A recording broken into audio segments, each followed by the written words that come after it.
வன்னியர் விடுதலை இயக்கத்தின் நிறுவன தலைவர் வன்னியர்களின் பாதுகாவலர் திரு எம்ஆர்பி உமாபதி நாயக்கர் அவர்கள் சக்சஸ் டிவிக்கு சிறப்பு பேட்டி அளித்துள்ளார். சக்சஸ் டிவி நேயர்களுக்கு வணக்கம்.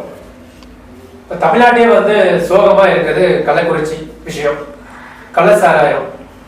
வன்னியர் விடுதலை இயக்கம் சார்பாக என்ன சொல்ல போறீங்க சார்?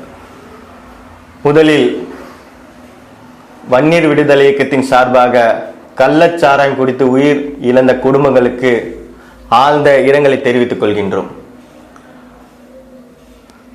கள்ளச்சாராயம் குடித்தால் உயிர் போகத்தானே செய்யும். இப்போ உதாரணம் பார்த்தீங்கன்னா, உப்பை தின்னவன் தண்ணி குடிச்சு தான் ஆக வேண்டும், நெருப்பை தொட்டா சுடத்தான் செய்யும். அதே போன்று கள்ளச்சாராயம் என்பது எப்படியெல்லாம் உருவாக்குவாங்க என்ன இது தெரியாம கிடையாது. ஆனால் மது பிரியர்கள் ஏனோ கள்ளச்சாராயத்தை நோக்கி போறாங்கன்னு தெரியல. இது உயிருக்கு அச்சுறுத்தல், பாம்பு விஷத்தை விட கொடியது கள்ளச்சாராயம் என்று அனைவருக்கும் தெரியும். தெரிந்து ஏன் நீங்கள் செல்கிறீர்கள்? கள்ளச்சாராயம் குடித்தால் உயிர் போகத்தானே செய்யும். வன்னியர் விடுதலை இயக்கத்தின் நிறுவன தலைவர் வன்னியர்களின் பாதுகாவலர் திரு எம்ஆர்பி உமாபதி நாயக்கர் அவர்கள் துணையுடன் வன்னியர் விடுதலை இயக்கத்தின் புதிதாக பதவியேற்றிருக்கும் தாம்பரம் சட்டமன்ற தொகுதி தலைவர் திரு எஸ் மணிகண்டன் அவர்களுக்கு சக்சஸ் டிவியின் சார்பாக வாழ்த்துக்களை தெரிவித்துக் கொள்கின்றோம்.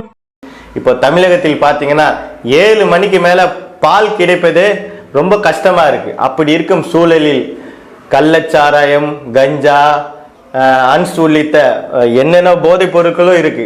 அது எப்படி சகஜமா கிடைக்கிறது? அதை தடுக்கிறதுக்கு என்னதான் வழி என்பதனை ஆராய்ந்து தமிழக முதல்வர் அவர்கள் முதலில் அந்த போதைப் பொருளுக்கு அடிமையானவர்கள் இளைஞர்கள் என்று சொல்வார்கள். ஆனால் தற்போது போதைப் பொருட்கள் சிறுவர்களே அடிமையாகி கொண்டிருக்கும் சூழல் உருவாகி கொண்டிருக்கிறது. இவ்வளவு சகஜமாக எப்படி கிடைக்கிறது இத்தகைய போதைப் பொருட்கள்?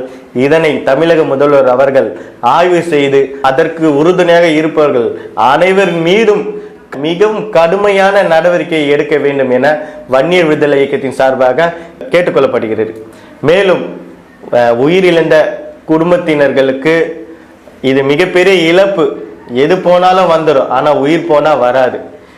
இதை ஒரு உதாரணமாக எடுத்துக்கொண்டு தமிழக முதல்வர் அவர்கள் கள்ளச்சாயம் என்ற வார்த்தை அகராதியில் மீண்டும் வெளிவராத வகையில் கள்ளச்சாராயம் என்ற வார்த்தை அகராதிலே இருக்கக்கூடாது.